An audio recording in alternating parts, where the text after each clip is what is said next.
Hello. Welcome to Hot Pot Talks as part of the panel series for Bitter Orientals, Yellow Peril Unmasked. My name is Jen Sungshine here with my dear friend and longtime creative partner, David Ng.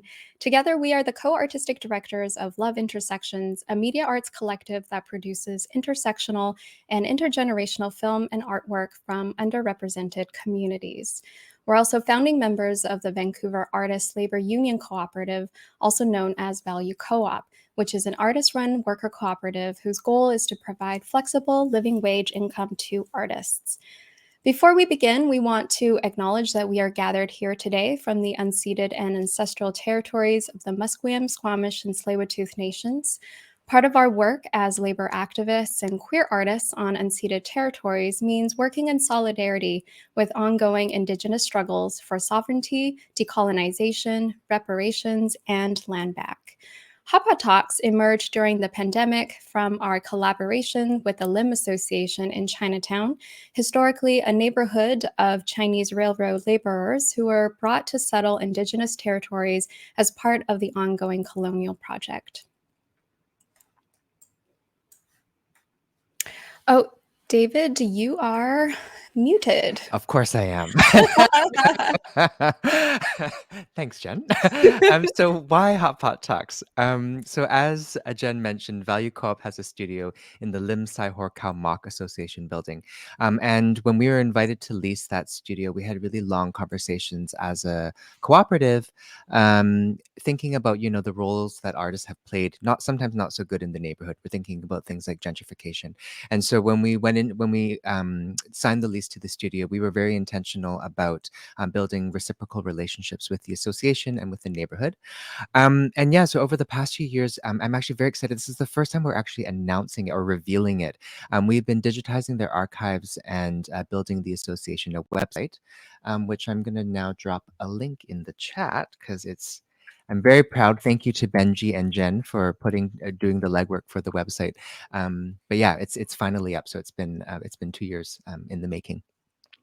Over the past few years, the past few years have brought to the surface already existing yellow peril narratives, re-emerging again during the pandemic. We've seen Chinatowns and elders targeted by racial violence and vandalism. We've seen a rise of boba liberal organizing around Stop Asian Hate demands for hate crime legislation, which is pro-police, pro-surveillance, and that harms Black and Indigenous communities. We've seen gentrification eating at the souls of Chinatowns and other BIPOC communities, seemingly with no end in sight. We are bitter, bitter Orientals indeed. So the title Bitter Orientals, Yellow Peril Unmasked grows from the Engaging Chinatown project that we've been doing with the association, as well as our own organizing on issues related to anti-Asian racism. So this panel series will touch on themes of diaspora, xenophobia, systemic racism, intersectional solidarity building, and Chinatown futurities. One more plug. So you may have noticed in our new intro video, we designed these, as Jen has them up on the screen there, these defund, disarm, disband the police red envelopes that are for sale. And the link is going to be dropped in the chat right now. And proceeds to these sales will go to the work of the Defund 604 network. Before I introduce our guests today, I want to thank our incredible team, Ava and Cameron, who helped make Hot Pot Talks a reality. Sorry. Sorry to interrupt, Jen. We should also thank Vancouver Moving Theatre and the Downtown Eastside Heart of the City Festival for supporting. Yeah, for supporting this conversation. We're so excited to be able to do this. Thank you, David. We're so excited to introduce our two guests today, LAIWAN and Kimberley Wong. LAIWAN is a cultural activist, artist, writer, and educator with a practice based in poetics and philosophy. Born in Zimbabwe of Chinese parents, her family immigrated to Canada in 1977 to leave the war in Rhodesia. She has engaged embodiment through performativity, audio, music, improvisation, with varieties of media, along with bodily and emotional intelligence, so as to unravel and engage presence.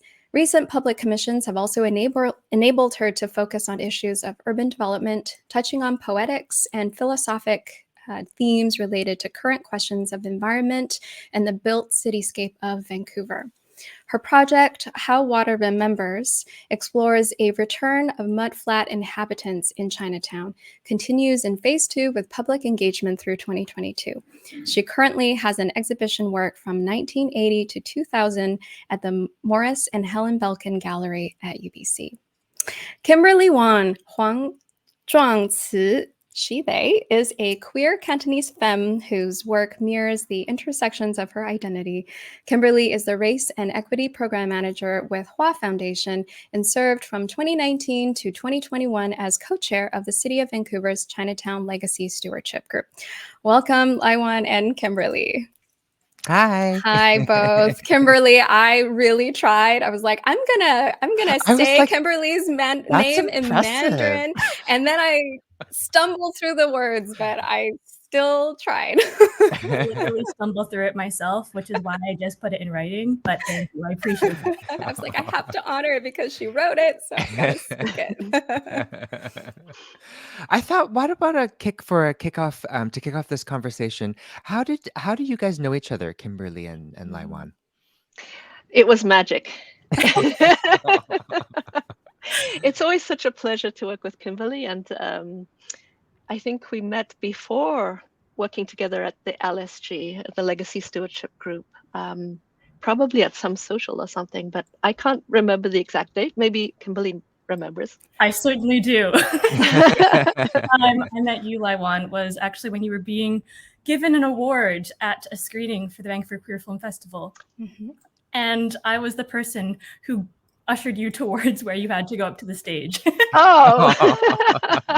I was quite starstruck, so I don't think I said many words, but that was the first time we officially met. Oh, thank you. I mean, I think I was in shock, so I was probably like in stage fright. So I thought maybe, why don't we start off with something? I mean, thinking about the themes of Chinatown futures. You guys the two of you have been in the thick of Chinatown organizing. Can you tell us a little bit about the layers of the organizing that you've seen and witnessed? Things that are innovative or inspiring that you've seen? I'm going to let Kimberly start because she has been in the thicker of it than I have, and I really respect her for that. So, Kimberly. Sure. Yeah. So I mean, I guess my journey to Chinatown started when I first attended a dumpling workshop, I think in 2015 with Hua Foundation, my current employer. And it was a really low barrier way to engage with culture. We went around Chinatown and shopped for groceries for dumplings with an auntie. And I think that was the first time that I remember being in Chinatown consciously as an adult, not being dragged by my grandparents to grocery shop over weekends as a child. But I became engaged with Chinatown organizing, or as you say, in the thick of it, through 105 Kiefer, which in 2017 was a development proposal that broke records for engagement at City Hall, brought forward conversations about things like translation and equitable access to, participatory consultations at the City of Vancouver. And then from there, I think, continued to work with Hua Foundation, got hired by them. And,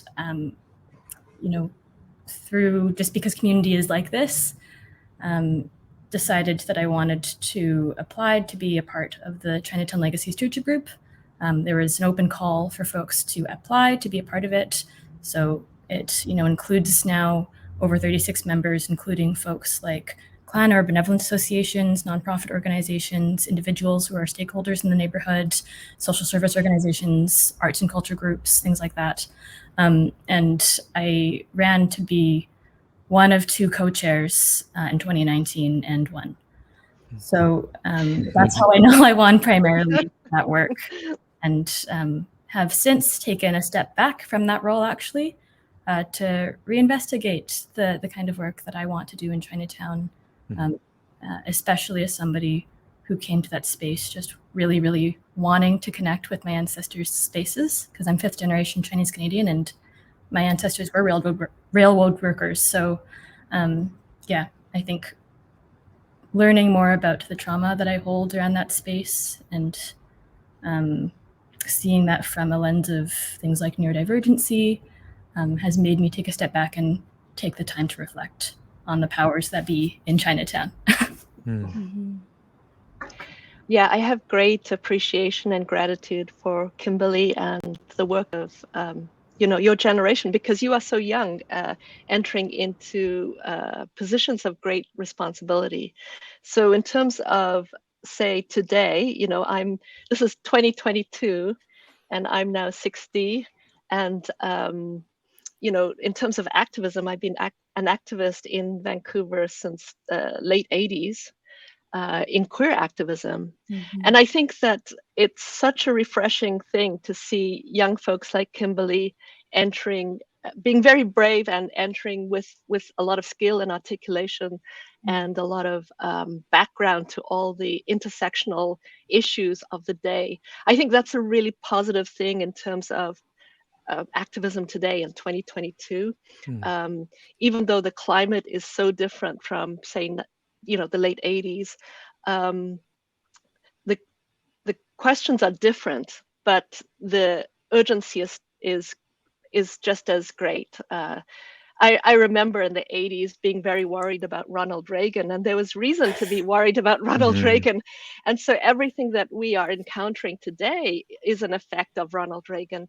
And the warning of some very mild-mannered, possibly personable person who used to be in movies or was a movie star. Back then, the majority of people didn't see the danger of this. But, 40 somewhat years later, we see all the effects of that neoliberalism and the greater importance of being involved actively as a citizen, being concerned about the shifts that are happening. And I think Kimberly's introduction into 105 Kiefer Street and just the whole symbolic nature of 105 Kiefer Street and what that has become in terms of sort of overall understanding of the situation in Chinatown and the meaningfulness of 105 Kiefer Street. So, I mean, in terms of working with institutions, I like the idea that Wayne K. Yang introduces, which he also wrote it under the name La Paperson. And it's what he proposes as the cyborg, but it's spelled with an S, so it's SCYBORG. And basically he's proposing that we infiltrate systems. So in what ways do we infiltrate systems? So I'm going to leave it there.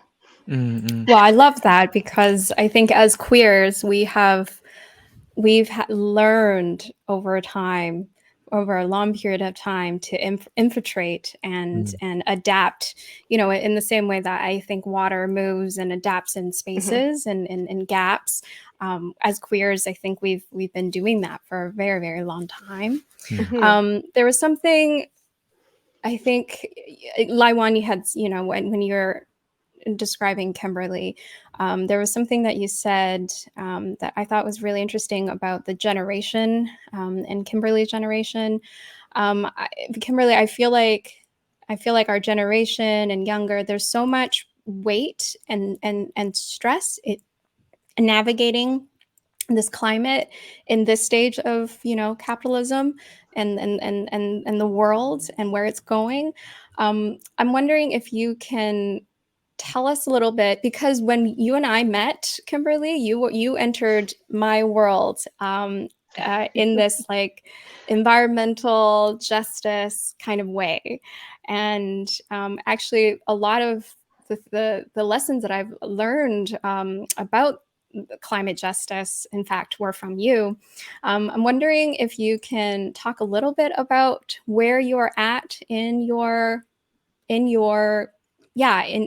activism, because I'm also seeing a link with LAIWAN,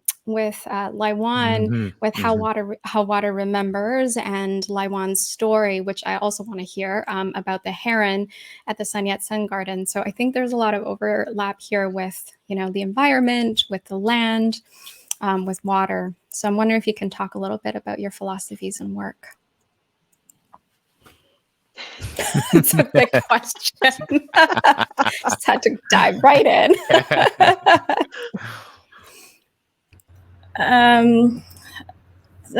So, I mean, in high school, I'll take it back to high school. Do it. A 16-year-old who really loved musical theater. And I loved musical theater for so many reasons, one of them being that I was highly closeted and a lot of queer people were there. But also I found like a purpose kind of in the things that I was doing there. I was spending a lot of time with the people who were there, and one of the folks happened to be the daughter of two very notable UBC professors who work on climate science and also from a political standpoint, climate justice. And she kind of started something called Kids for Climate Action.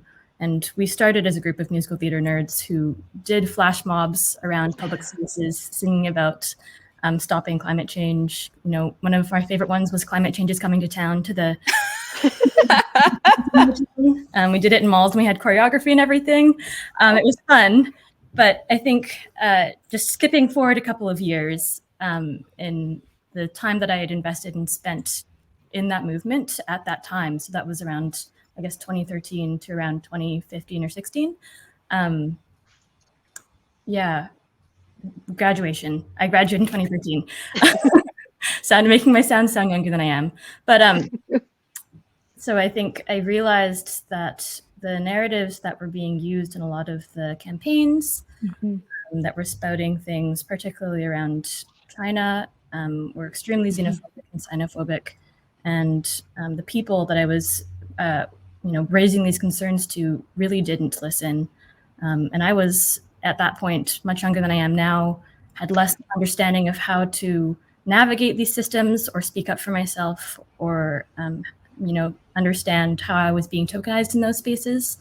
And so I think left that space as a result of that, and now do a lot of work to ensure that there is space for other Asian youth who might feel similarly powerless in these systems to be able to engage on a low barrier level with things like culture and identity, so that when they are approached with these things that we still live in, like capitalism and white supremacy in these systems that we are trying to change but won't happen overnight, they'll understand a little bit better where their own power comes from and where that stems from, perhaps where the shame that they feel comes from, and how to work through their own trauma to heal and help others do the same.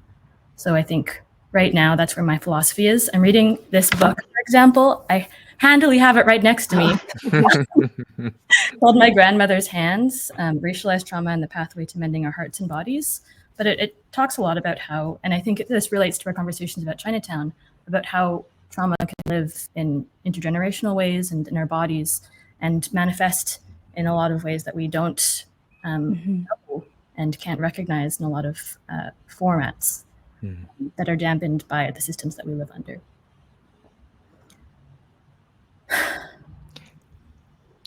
LAIWAN? Oh, I was just so deep in thought of what Kimberly has been saying. In terms of philosophies and in terms of climate, as an artist, something that I'm very, I guess, have come to be aware of in terms of practice is how climate is within us. And that as artists, we understand that whatever is internal is also mirrored externally. And in what ways can we understand the weather systems within ourselves? And I say this not in terms of some kind of individualistic, implosion way, but in the sense of how do we engage with others and in what ways do we build constructively? In what ways are we open to other systems, other weather systems, other climate systems? And this goes back to the question of biodiversity and cultural diversity. So a lot of my work in Chinatown is very much centered in the very big concern of industrialization and capitalism and colonialism that has bulldozed its way through alternative habitats. And that includes biodiverse habitats, and it also includes cultural habitats. So I see Chinatown as one of these alternative cultural habitats to, that has stood up and that has formed in response to capitalism and colonialism, especially in terms of the legislated exclusion of Asian peoples and people of color and BIPOC people and indigenous people from white systems and industrialized systems and colonialism. Well, the way colonialism extracts and excludes. And so I'm very interested in how Chinatown is morphing in the same way that the pandemic is asking the whole world to morph at this time. There's a lot of things that are coming up onto the chopping block. And depending on who is being agile and who is being really highly adaptable, and again, like Jen has often used the metaphor of water, and we have, in Taoist philosophy and in, Chinese medicine, we have a lot of sort of teachings about other ways of knowing the world, other ways of being in the world, and I really see the great possibilities of those resurfacing in Chinatown. So I'm going to leave it there. This is reminding me of a core memory. I don't know what it was that LAIWAN, you're just, the way that you're speaking, just how evocative it is tapping into some core memory of mine. I remember when I immigrated to Canada at around 9, and it was just me and my dad. My mom was, of course, making money back home in Taiwan. And I went to elementary school in a suburb in Port Moody. And I remember my dad would always walk me to school. And so every morning we would walk up, and we immigrated, it was like fall time. And so there's a very distinct like olfactory association that I have with fall.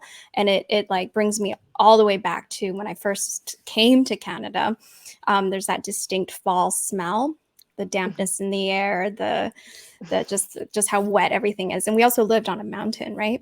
So we would walk up this big hill to get to my elementary school, and it would be fall, so it'd be like pouring. It's your typical Pacific Northwest kind of weather system. And of course, when that happens, we're on the sidewalk, and all of the earthworms would be washed onto the sidewalk. And because I come from a long generation of Buddhists, my dad would, every step when he would encounter an earthworm that's like in our way, he would pick it up and then put it back into the grass next to it. And it was just such a simple act that he did for every time he walked me to school. And it never fazed me. I was never kind of like, why are you doing this? I always knew why. He didn't want people to trample and step on and kill the worms. But as an adult, thinking back on that, like it's that internal weather system, I think you speak of, LAIWAN, that is so defined by these like key core moments. So just thought I'd share that story. No worries. And I also want to connect it to all the other critters that make up what human is, right? There's a lot of other systems within us. And then we're also symbiotic with all other systems. So I think there's a lot of sort of issues that are coming to light in terms of human exceptionalism and anthropocentrism, thinking that we are the sole, creators of the world, but meanwhile, the gut bacteria can do us in, or the pandemic can do us in. So I think how we move forward, as well as in Chinatown, if we're talking about Chinatown futures, how we can sort of bring all of those things together, and including, the little earthworms. I wanted to. This is bringing up bring us back to the earlier conversation around LAIWAN. You were talking about Ronald Reagan and this sort of but like this the temporal relationship we have to Chinatown organizing, and I'm just thinking about this topic of futures, right? Mhm. But like thinking about, I mean, thinking about envisioning the future, but also how do we hold the past in our organizing of Mhm. future?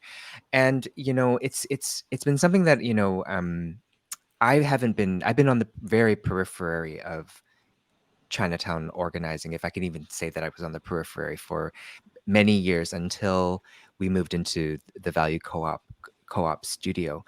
And so I've been going through my own relationship, with thinking through my great grandparents, relationships with the neighborhood as well, and thinking about the symbol of Chinatown and the release, also the really heightened socio-political tensions in the neighborhood. What is my place in all of this? Do I have a place in all Mm. of this? Just because I'm Mhm. Chinese, should I be involved?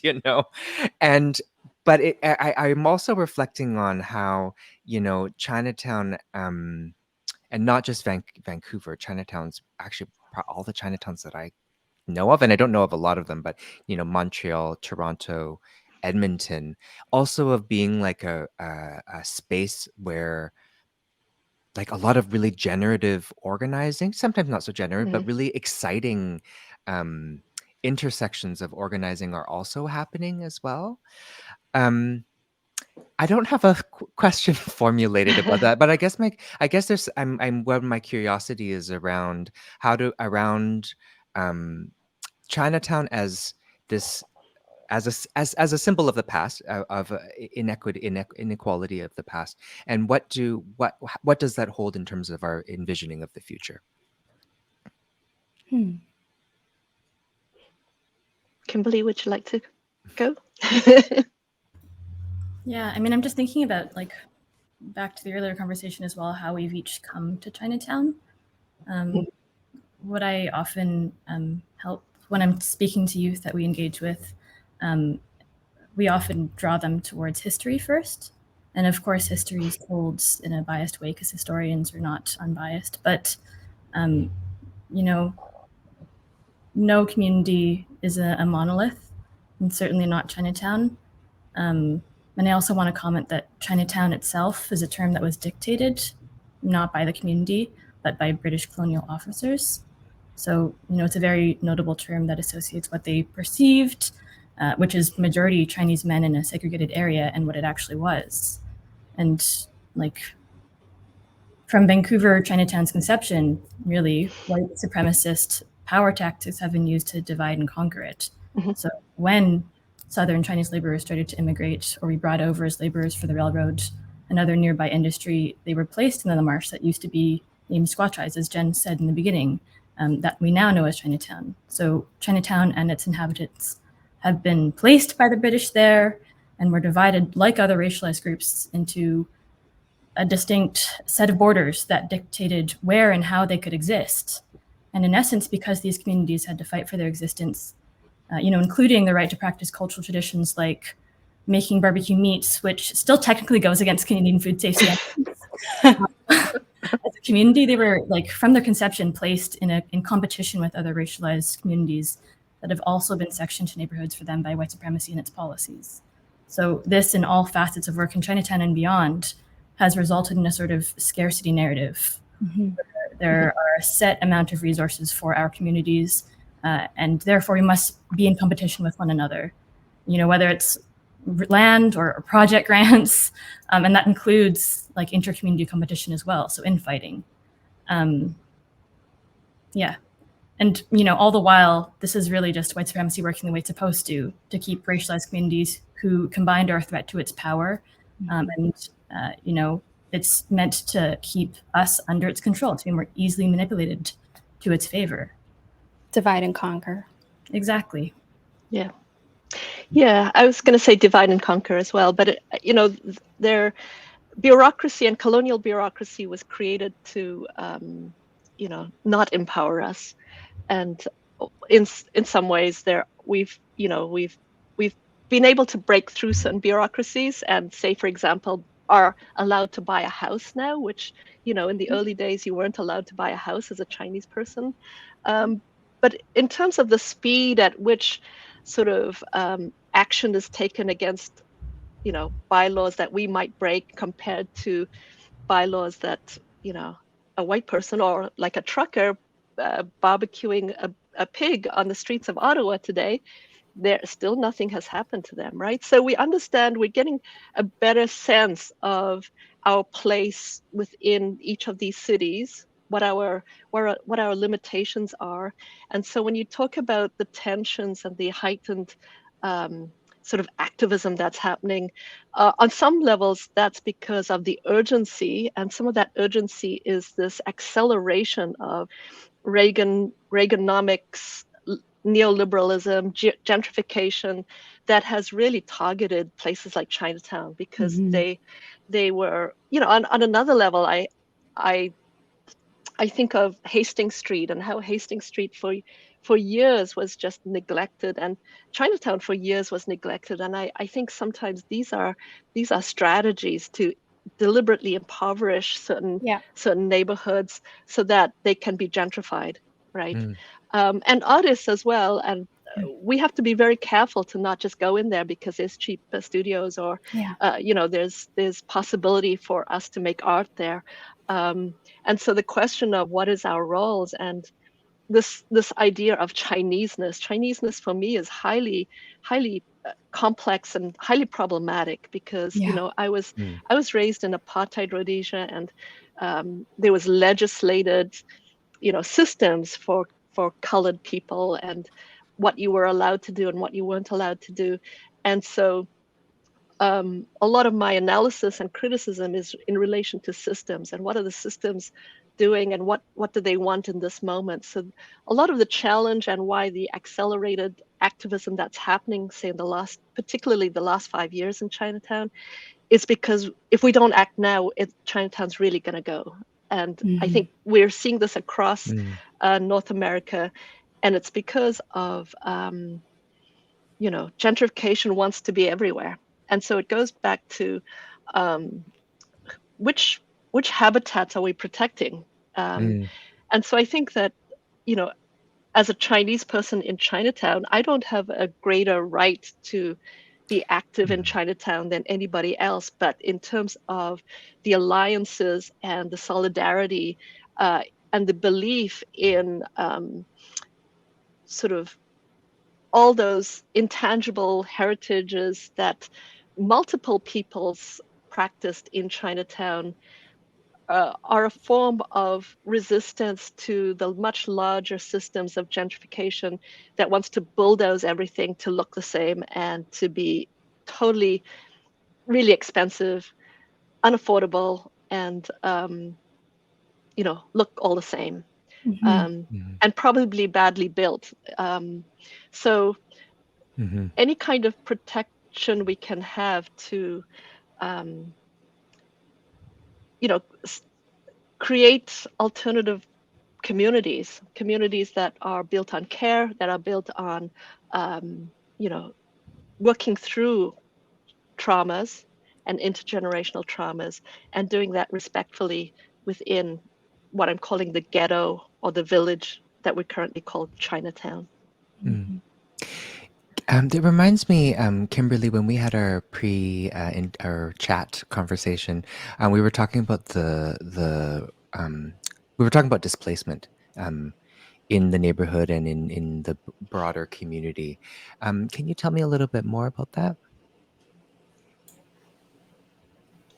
Yeah, I suppose so. Sorry to put you on this. I was just thinking we talked about 105 Kiefer, but we kind of talked about the larger implications of displacement, and there's intersections there around obviously race and class, and space and geography and. Yeah, I mean, the changes that we've observed in Vancouver's Chinatown and across Chinatowns in Canada and in Gold Mountain are distressing, and gentrification, the slow exodus of legacy businesses in the neighborhood is also extremely concerning. It can feel immediate and urgent because it is, but I mean, I also don't think that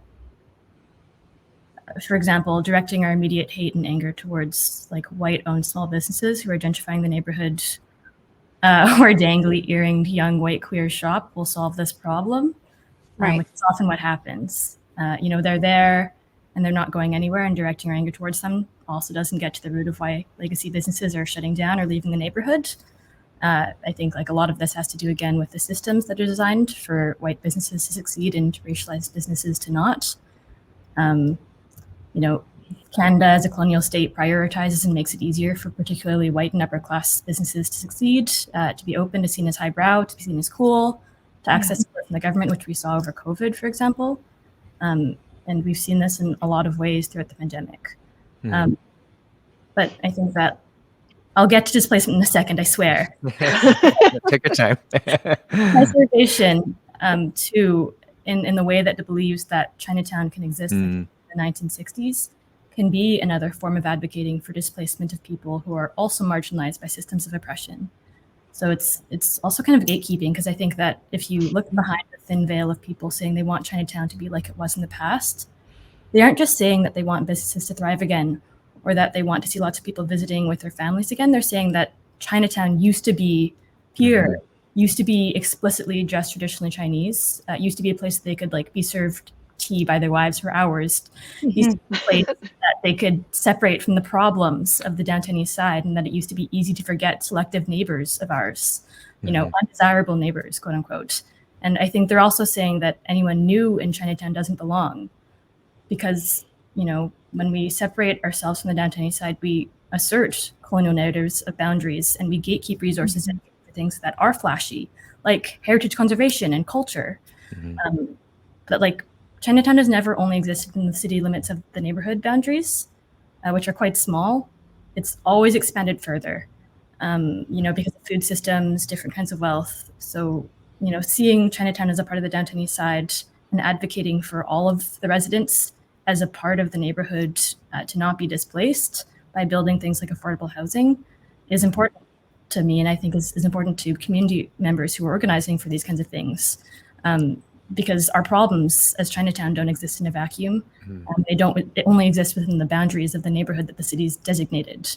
So really, I think like working together and slow building relationships and trust between Chinatown and those who would traditionally work in the downtown east side is really important to achieve equity for all of us, and to advocate for not being displaced.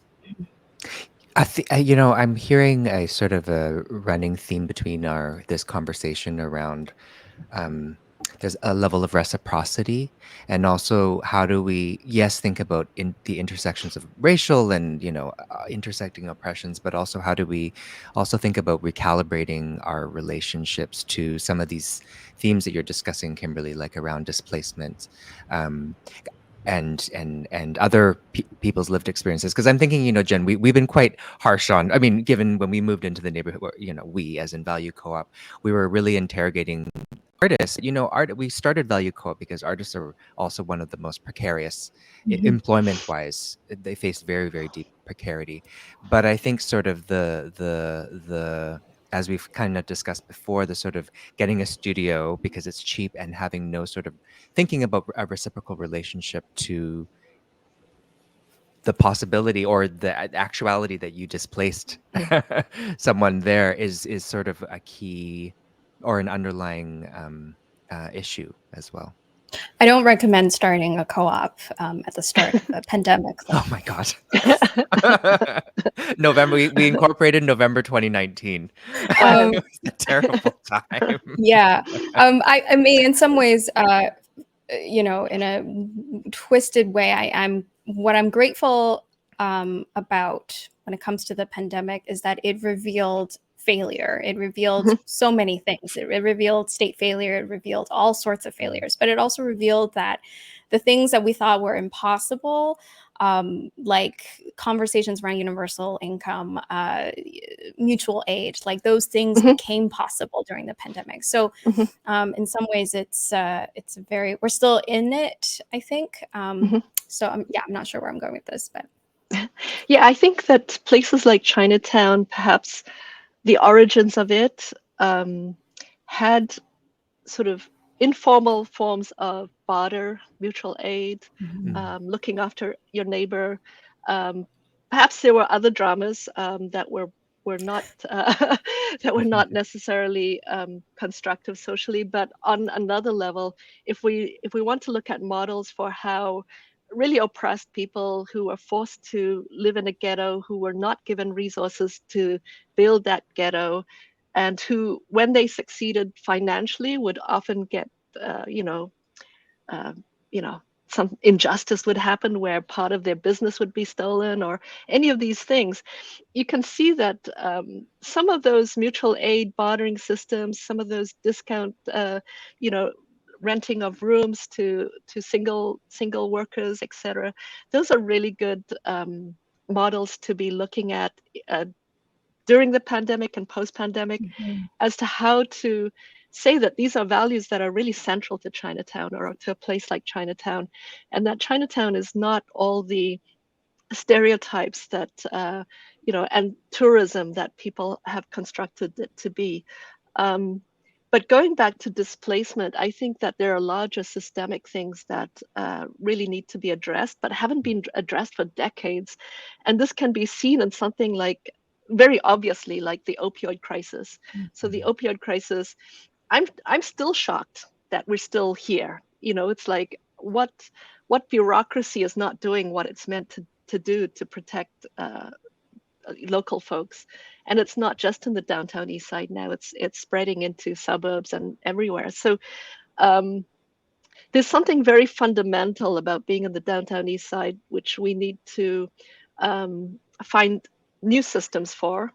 And we can see how, say, governments are not thinking systemically. So, you know, all the schools in Canada have not been, you know, sort of fixed with HVAC systems. Instead, they're giving single little HVAC systems to a classroom, possibly one per school.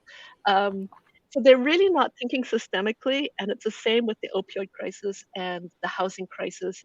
And so we see how we're still in the thick of neoliberal policies that have really cut social safety nets. And so something as simple as the kindness to build a washroom in a neighborhood, and why we have this huge problem in Chinatown and the downtown east side of people not having washrooms, and this being accelerated because of the pandemic, just shows the level of lack of social safety nets. Yeah. And this goes back to also sort of mental health services and the escalation of you know, the loss of sort of mental health within the pandemic. So all of these things are all related, and for those who are at the lower end of having any resources are going to be subject to feeling the effect of having no social safety nets anymore. So I think coming through the pandemic, we need to be thinking about how to create social systems, and especially in pockets like the downtown east side, where there are much more established systems in place for people's social safety nets. I hope that answers what you were asking about. No, thank you. LAIWAN, I was wondering, I was wondering if you could, I was telling you right before we started this episode, I went and got one of these cards. Oh, yes. Can you tell us about your project, How Water Remembers? And I'm particularly curious because we're talking about Chinatown, that activation activity. What was the intention behind it? Because I think it's really great. Oh, thank you. I should just say that, you know, activism is a really sort of complex word, and so I'm a person who's always strategizing. It's like strategizing how to constructively and reciprocity engage and help sort of fuel or nourish communities.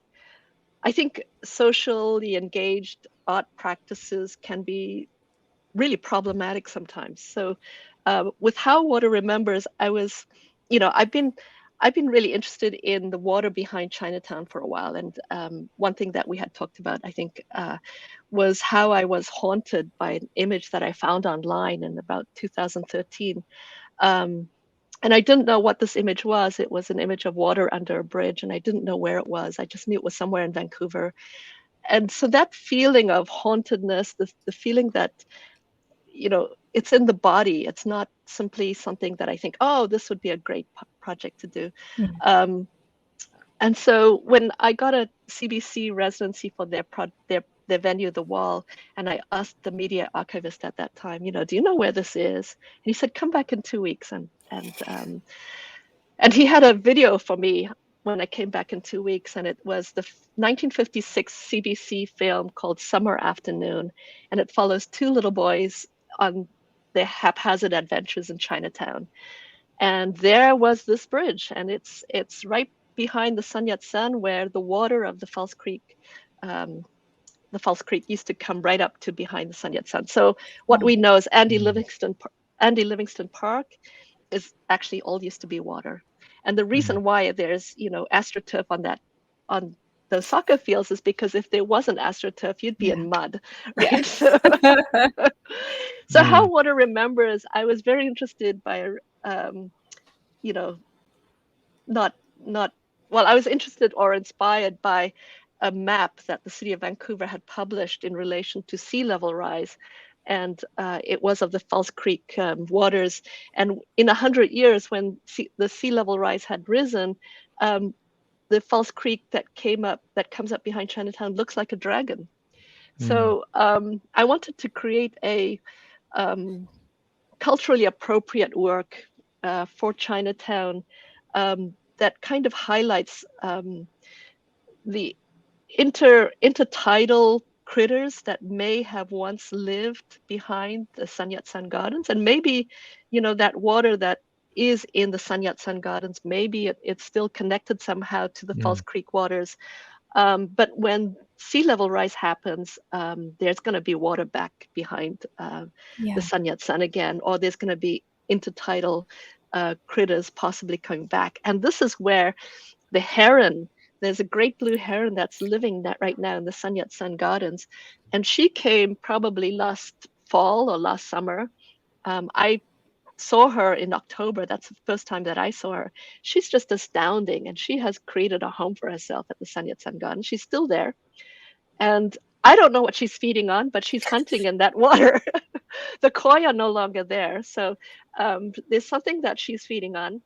And she has such a poise and grace and elegance. And it's so fitting within this Taoist architecture that has, that the Sun Yat-sen buildings were designed by. And so I saw, and I had already begun this project, How Water Remembers, and folks can learn more about it on my website. It's just too complicated to describe right now. But there are 20 creatures that are printed on cards, and David has one of those cards. And there are 20 shops in Chinatown that are distributing these cards. And folks can go, it's kind of like a scavenger hunt. You can go to find the various stores. There's a map on my website where you can find the stores. And do give a tip to the business owner for the card. And once you've collected all 20, you can play the divination game. So there's a divination game that's downloadable from my website, and it was developed with in collaboration with Cindy Mochizuki, another artist, great artist in Vancouver. And the illustrations of the cards of the critters was done by Carleen Harvey, who's a fantastic illustrator. And the back of the card is the illustration by Marlene Ewan. So there's a lot of folks who've contributed beautifully to this project. But it's a way to imagine how can we live with other biodiverse critters. And I think in Chinatown, and especially in terms of our ancestral sort of heritage, in terms of Taoist philosophy, and learning how to live with a certain kind of balance. So this is something that I'm sort of envisioning for Chinatown, which is Mm. a beautiful place that's a home for all these critters. And fantastically, this phase 2 was sponsored by the Sea to City program that's part of the city. So there are, architects and folks in planning who are trying to mitigate the sea level rise in Vancouver. And they really like this project and the idea of, intertidal habitats, which is really great and really crucial because if you want to mitigate sea level rise, you don't build walls, because as we learned from Stanley Park, having a wall around Stanley Park is actually quite violent. It creates a zone where nothing can live because the waves are just crashing against the walls, and so nothing can live there. We would rather create a zone where not people, but people, but also critters can live, right? And critters that are intermingling and sort of benefiting each other. That's how the whole natural world exists. Is we're all interdependent. There's no separation. So the pandemic is, a lot of scientists are saying the pandemic is going to accelerate. We're going to have more pandemics if we don't address the issue of the loss of biodiversity. So I think Chinatown is a great place where we can be looking at this, and I see the great blue heron as a blessing. She's one of the first guardians who has arrived. This is beautiful and very solar punk. And what you just described, LAIWAN, too, you answered my question, which I was going to ask next, which was if you could design your own version of Chinatown informed by all of these, informed by this conversation. Perhaps Kimberly, you can take a jab at this, answering this question. How would you design this future, Chinatown future? My little weepy heart. I was on the verge of tears as you were speaking. Tell more. How would I design it? I don't think I have the brain space to be able to do that. To be quite honest, I'm a little bit traumatized by being in Chinatown these days, and it's hard to think about its futures when that space holds such, trauma for me right now, especially given the past year and a bit of constant media interviews, particularly as it relates to violence against Asian women. This is an aside and a tangent, but Chinatown is always used as a backdrop for all these stories, and any engagement with the Chinese community or Asian community, Chinatown is always used as a backdrop for that. So I think that's weird, and it's hard for me to think about it as anything other than that right now. But perhaps if I had been asked this question 2 years ago, when I was still visiting Chinatown regularly and saw it as kind of like a playful space where I used to work regularly and run into friends every single day, I would think of it as that. Like, that was perfect. That was a dream, to be able to be in a space, have comfort food for an affordable price, be able to do a little bit of work, run into friends and community everywhere you go, and feel cared for in that way. That's what I would imagine it to be. Thanks, Kimberly. David? Putting me on the spot. I was trying. Yeah, I have so many thoughts because I'm thinking about our conversation, but also I've personally been trying to do some work on. So I'm not a very nature type of person. Okay, You've got the guardian card now, though. yes. But I've been thinking about personally, what does that, living in the city, not being a nature person, but how the sort of colonial implications of that, when we're so forcibly and day to day reinforce this sort of separation of my relations to not the non-human and the planet, right?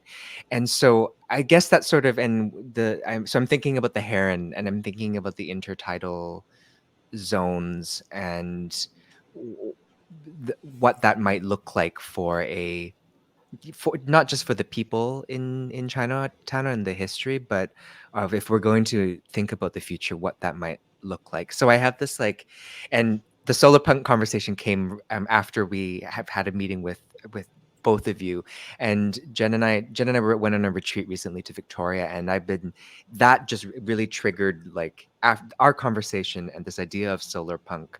um, Jen, I'm going to butcher the definition of solar punk, but it's sort Just of like imagine it's like the opposite of steampunk. steampunk. It's Yeah. optimistic. It's but not idealistic. It incorporates science fiction, literature, Yeah. and yeah. Yeah, and there was I don't know how to describe the images from some of these solar punk artists, but there was a joy there. There Mhm. was color, Imagination. there was imagination, and so I'm going to leave it at that very conceptual, artsy thing that where I'm situated right I now. see soil everywhere. Lots Yeah. of soil, lots of water, open, and yeah, you give any BIPOC some soil, they'll transform it. They'll turn it into lush spaces, and greens. Yeah. Go ahead, Laiwan. What I was going to say was, going back to the issue of trauma and then joy. It's like it's taken me 60 years to get to this place where, I can get bodily joy, but it's because I had to work on it. And so the question of, do people of color, do Chinese people go camping? It's like, and our relationship to the outdoors, particularly for the generation before me and my generation, the amount of trauma that we were sort of embodied in didn't necessarily let us have a childhood to go camping. It's like in apartheid Rhodesia, it's like it would have been unthinkable for us to go camping as Chinese people. I was never sort of encountered. It's dangerous. Yes, but I did have the fortune of going to Mozambique, to the coast, because there were relatives who had immigrated, who had jumped on a boat with my grandfather, who found the first boat they could jump on, and they landed up in Mozambique. And so I had people from our village who lived in Mozambique, and they kept inviting us over, and there I encountered the Indian Ocean. And it's like, if I hadn't encountered the Indian Ocean, I don't think I would have survived, because the Indian Ocean for me was like this place I could retreat to when I was in landlocked Rhodesia and apartheid Rhodesia. It's like there was this other world that was possible, right? And so for me, it's kind of like nature is kind of everywhere. It's also in the pavement that's behind the Sun Yat-sen, and that was the False Creek waters. But part of the work of trauma is to work to really sort of define those relationships that brought joy.